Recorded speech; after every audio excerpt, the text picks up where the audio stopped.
Assalamualaikum warahmatullahi wabarakatuh. Berjumpa lagi dengan saya Siti Mustika Ningsih, NIM L1A1181101.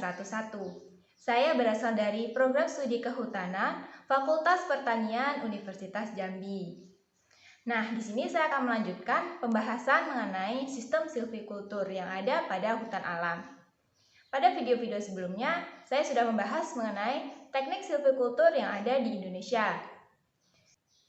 Kali ini saya akan melanjutkan pembahasan mengenai teknik silvikultur yang ada di negara lain.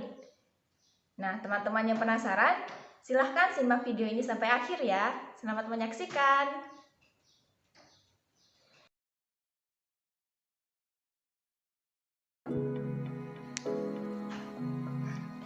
Nah, pertama-tama saya akan membahas mengenai teknik silvikultur. Secara umum, teknik silvikultur ini ada dua, yaitu yang pertama adalah sistem polycyclic dan sistem monocyclic. Sistem silvikultur siklus polycyclic biasa juga disebut dengan siklus berganda, yaitu sistem yang mempunyai jumlah penebangan atau siklus tebang lebih dari satu kali selama rotasi tebang. Misalnya adalah pada sistem TPTI dan TPI. Hal ini karena menggunakan dua kali siklus tebang, yaitu 2 kali 35 tahun selama rotasi 70 tahun. Sedangkan sistem silvikultur siklus tunggal atau monocyclic system, yaitu sistem yang mempunyai jumlah penebangan atau siklus tebang yang hanya sekali selama rotasi. Sistem ini misalnya adalah pada THPA dan THPB.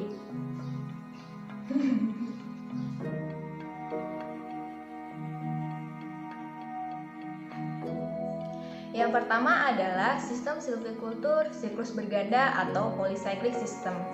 Hingga kini, sistem ini dipercaya paling aman karena berdampak minimal terhadap tapak hutan. Sistem ini banyak digunakan di berbagai negara yang mempunyai hutan alam campuran. Namun demikian, sistem siklus berganda ini juga mempunyai permasalahan yang perlu mendapatkan perhatian. Misalnya adalah yang pertama, variasi genetik yang sangat tinggi. Yang kedua, degradasi genetik pohon unggul atau ekonomis. Hal ini karena sistem tebang pilih hanya memanen pohon-pohon yang unggul dengan diameter besar, sehingga menyisakan pohon-pohon yang diameter kecil dan cacat, sehingga dikhawatirkan terjadi degradasi genetik dalam ekosistem hutan yang menyebabkan ketidakmampuan beradaptasi dengan peningkatan ruang tumbuh dan intensitas cahaya yang ada. Dan yang ketiga, sistem silvikultur ini menyebabkan penyebaran diameter pohon dari spesies ekonomis yang tidak merata. Misalnya pada jenis Dicropterocarpaceae yang umumnya mengelompok, sedangkan untuk jenis ekonomi lainnya tersebar secara acak. Pada sistem ini juga ditemukan kasus lack of pole size dan pada penyaradan yang intensif menimbulkan kerusakan lahan dan mengganggu regenerasi dan kualitas tegakan tinggal. Contoh sistem polycyclic ini adalah Philippine Logging System, Indonesian Selective Logging System, North Queensland Selective Logging System, dan Selos System of Suriname.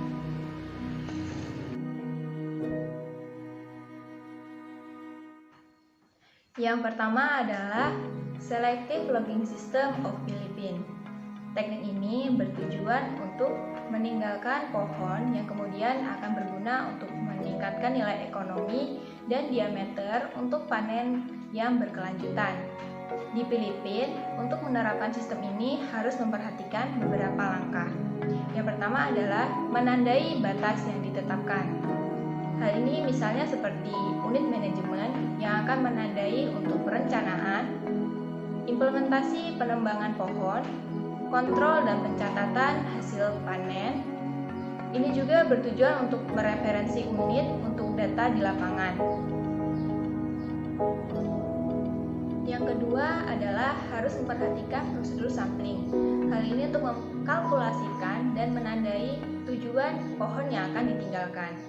Untuk tujuan ini, 5% sampling survei diperlukan, yang mana akan memberikan indikasi pada batas diameter setinggi dada pada pohon yang akan ditinggalkan.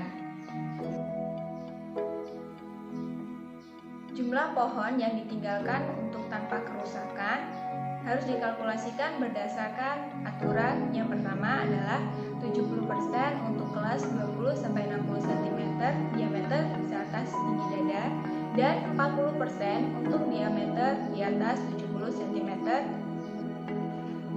Aturan yang selanjutnya adalah menandai pohon sisa tebang. Pohon sisa harus ditandai dan tersebar merata di seluruh areal bekas tebang.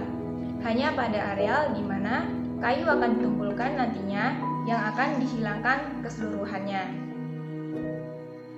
Aturan yang selanjutnya adalah operasi penebangan, yaitu batasan di mana pohon boleh ditebang. Yang pertama adalah semua pohon dari kelas diameter 80 cm di atas dada atau lebih dari 75 cm. Yang kedua adalah 60% dari pohon di kelas 70 cm atau 65 sampai 75 cm diameter seatas tinggi dada. Aturan yang selanjutnya adalah inventarisasi tegakan tinggal.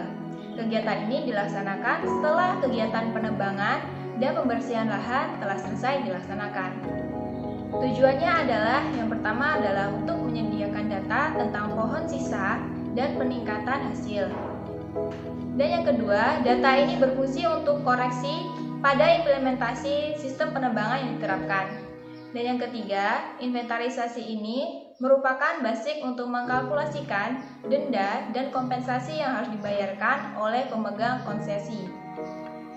Pada kegiatan ini juga diizinkan untuk mengganti pohon yang rusak dan telah ditandai dengan pohon yang tidak rusak.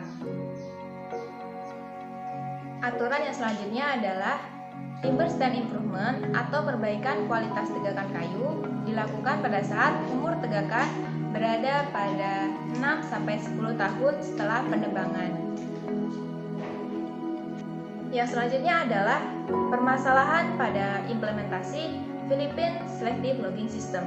Yang pertama, setelah eksploitasi hutan Dipterocarpaceae Filipina yang sangat kaya, berdasarkan hasil inventarisasi, diperoleh hanya berkisar antara 20 pohon per hektar dengan diameter 15 cm di atas tinggi dada. Berdasarkan ketetapan originalnya yaitu sekitar 100 Dipterocarpaceae dengan diameter lebih dari 15 cm di atas tinggi dada.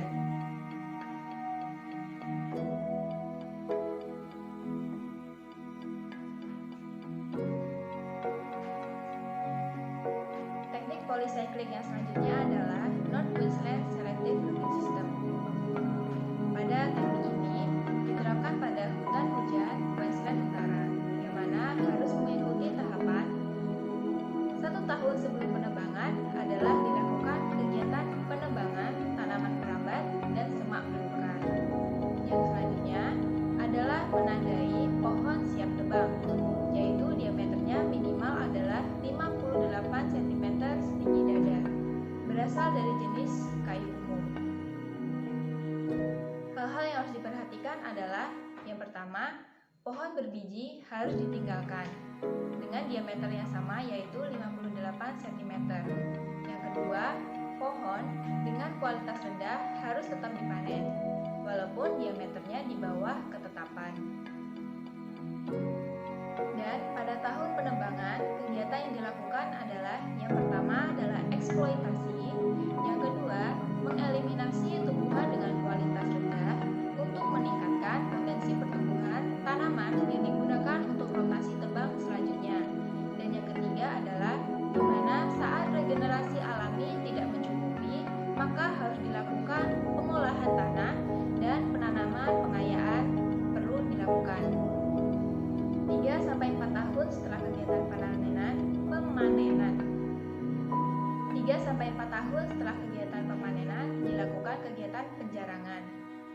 Sistem tebang pada North Queensland ini menggunakan rotasi tebang 15-20 tahun. Keuntungan sistem ini yang pertama adalah regenerasi alami dan regenerasi buatan bisa diterapkan saat bersamaan. Yang kedua, minimal diameternya lebih kepada menjadi pedoman daripada menjadi suatu keharusan. Pohon yang ditebang bisa berasal dari kelas diameter apapun jika perlu dan dipandang dari sudut pandang silvikultur.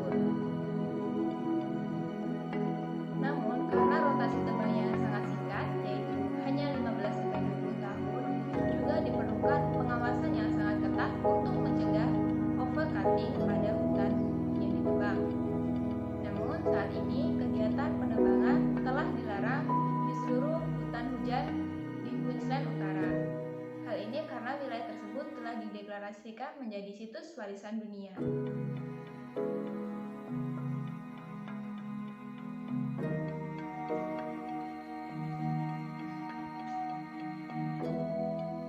Yang selanjutnya adalah sistem Selos of Suriname. Hal ini merupakan contoh di mana pertimbangan ekologikal sangat penting. Sistem ini telah dikembangkan oleh Agricultural Research Center of Suriname atau SELOS dan sebagian telah digunakan oleh Forest Service of Suriname. Sistem ini diterapkan pada keadaan silvicultur. Yang pertama adalah pohon ekonomi dengan kepadatan yang rendah. Yang kedua adalah rendahnya pertumbuhan pohon ekonomi sekitar 2 meter kubik per hektar. Dan yang ketiga adalah jarak transportasi yang sangat besar dan infrastrukturnya sangat rendah. Dan yang selanjutnya adalah populasi yang sangat rendah dan tekanan hutan yang sangat tinggi. Berdasarkan hasil percobaan dan pengalaman di lapangan, maka harus diterapkan yang pertama, siklus tebangnya adalah 20 tahun dengan tanpa minimum diameter pohon untuk ditebang. Pemanenan harus terbatas pada 20 meter kubik per hektar selama 20 tahun dan harus ada pohon untuk peningkatan ekonomi yang tersedia dengan jumlah 40 meter kubik per hektar untuk sebagai kompensasi pada kehilangan. Persyaratan dasar di mana sistem manajemen itu berkelanjutan adalah yang pertama, kayu dengan kualitas tinggi harus dihasilkan dan diproduksi dengan jangka waktu yang sangat singkat. Perlakuan silvikultur harus sedikit mungkin mengurangi penggangguan terhadap ekologi dan menjaga keanekaragaman hayati. Kondisi yang baik untuk memproduksi hasil hutan non-kayu harus tetap dijaga. Sistem ini juga harus resisten menangani kelalaian, serta siklus hara tidak harusnya diganggu.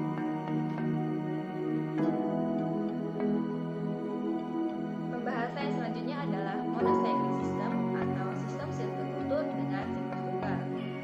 Merupakan sistem tebang di mana dilakukan penebangan habis dan penanaman dilakukan secara serentak sehingga vegetasi hutan tumbuh secara bersamaan sampai mencapai daur dan siap tebang pada siklus berikutnya. Pada hutan alam campuran, sistem ini sangat jarang digunakan karena akan merusak keanekaragaman jenis yang tinggi serta penurunan kualitas tapak. Namun demikian, dengan berbagai pertimbangan ekonomi serta kemudahan dalam pengolahannya, sistem ini masih sering diadopsi di berbagai tempat dan negara.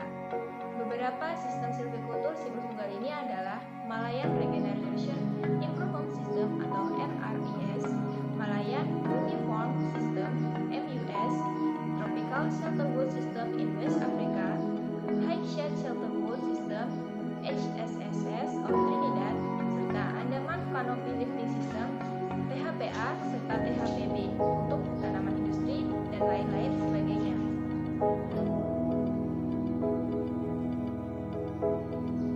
Yang pertama adalah Malayan Regeneration Improvement System atau MRES. Pada sistem ini dilakukan 1 tahun sebelum penebangan. Kegiatannya adalah penebangan stadia tiang, yaitu menebang pohon yang diameternya di bawah 30 cm. Untuk waktunya berbeda dari kegiatan selanjutnya, tergantung permintaan. Secara umum, pada hutan primer, terutama tiang dari spesies yang tidak tumbuh besar.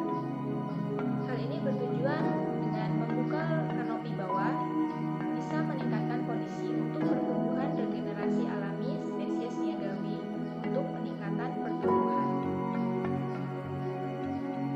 Pada tahun penebangan dilakukan kegiatan penebangan tingkat semai. Hal ini bertujuan untuk membuka wilayah yang tertutup kanopi. Hal ini dilakukan agar menciptakan wilayah terbuka pada ukuran 7-12 meter.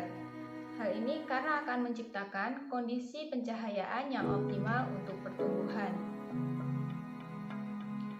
Pohon yang ditebang diseleksi berdasarkan pertimbangan silvikultur, bukannya aspek ekonomi. Pada 3 dan 4 tahun setelah penebangan, dilakukan kegiatan timber stand improvement atau peningkatan kualitas tegakan. Adapun kegiatannya adalah yang pertama, penebangan tanaman pengganggu. Yang kedua adalah pemberian racun pada tumbuhan yang tidak seharusnya tumbuh yang tersisa dari kegiatan penebangan tingkat semai.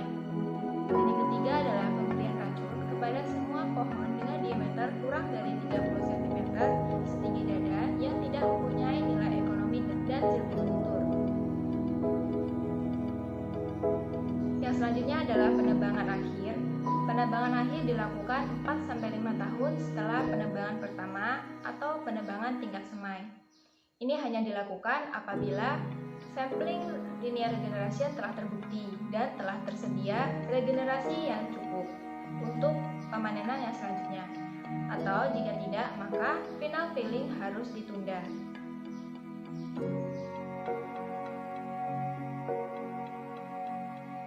Yang selanjutnya adalah Malayan Uniform System atau MUS.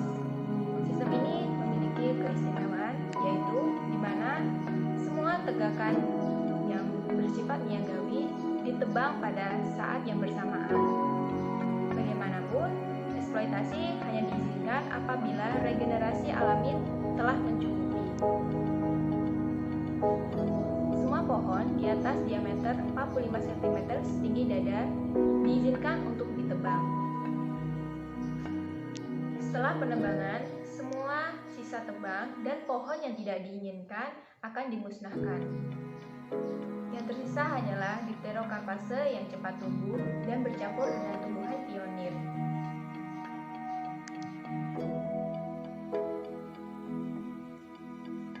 Yang selanjutnya adalah sistem High Shade Shelter Wood System atau HSS of Trinidad. Informasi latar belakang mengenai sistem silvikultur, ekologis, dan ekonomi. Yang pertama, HSS of Trinidad didesain awalnya untuk regenerasi alami dari spesies pionir dengan kayu ringan, yang mana digunakan untuk pabrik korek api. Sistem silvikultural harus mempertimbangkan fakta bahwa tanaman hutan berada di tanah yang berpasir dan mudah tererosi, sehingga memerlukan tanaman penutup lahan. Pohon ternyata disebarkan oleh burung dan kelelawar buah. Pertimbangan lain adalah banyaknya permintaan untuk kayu arang, sehingga hal ini bisa digunakan untuk kayu yang tidak diinginkan bisa dijual kepada kontraktor yang mau membayar. Dengan tahapan kegiatan, 1 tahun sebelum penebangan dilakukan pemotongan tanaman pengganggu. Pada tahun penebangan dilakukan pemotongan semua tanaman spesies yang memiliki pasar di bawah pengawasan Forest Service. Pada tahun penebangan atau 1 tahun setelah penebangan, sisa tanaman yang kecil atau yang mempunyai kayu keras digunakan untuk pembuatan karang. Pada 2 tahun setelah penebangan, pohon dengan tajuk lebar dan belum dipupuk dilakukan kegiatan pemusnahan. Masih ada tersisa wilayah terbuka untuk tajuk yang kecil. Tutupan tajuk yang tersisa tersebut kemudian dapat digunakan sebagai tempat beristirahat burung dan kelelawar buah yang membawa biji untuk spesies niagawi. Dan juga tanaman yang tersisa dan memberikan tajuk tersebut juga bisa memberikan perlindungan kepada tanah dan unsur hara. Pada tahun ketiga setelah penebangan dilakukan kegiatan TSI pertama, bertujuan untuk meningkatkan dan menjamin pertumbuhan anakan muda dan tiang. Pada tahun keempat setelah penebangan dilakukan skenario. Yang pertama adalah semua pohon dengan tajuk yang rapat akan dilakukan penjarangan. Kemudian tiang yang berkualitas baik akan dikembangkan dan pemusnahan tumbuhan pengganggu. Dan pada tahun kelima setelah penebangan dilakukan TSI yang selanjutnya dan pohon dengan tutupan tajuk yang tidak penting akan dimusnahkan. Dan pada tahun ke-6 dilakukan kegiatan penjarangan. Regenerasi natural akan menghasilkan dua grup pohon. Yang pertama adalah yang fast growing species, di mana membutuhkan cahaya dan merupakan kayu ringan seperti didi pempanax dan terminalia. Dan grup yang kedua adalah grup slow growing species yang toleran terhadap cahaya dan merupakan kayu hutan dengan spesies yang keras dan berat seperti Carapa dan Eschelwilderia. Manajemen hutan berada pada dua kali rotasi, yang mana pionir yang cepat tumbuh akan membentuk kanopi utama yang kemudian rotasi tebangnya adalah 30 tahun. Dan primary species yang mana membutuhkan waktu lebih lama akan dipanen setelah 60 tahun. Itulah tadi penjelasan mengenai sistem silvikultur di negara lain. Tentunya semua sistem silvikultur itu memiliki keuntungan dan kerugian yang masing-masing berbeda. Namun tentunya telah disesuaikan dengan keadaan lingkungan dan kondisi setempat. Saya Siti Mustikanisi mengucapkan terima kasih karena telah menyimak video ini sampai akhir. Saya akhiri, wassalamualaikum warahmatullahi wabarakatuh.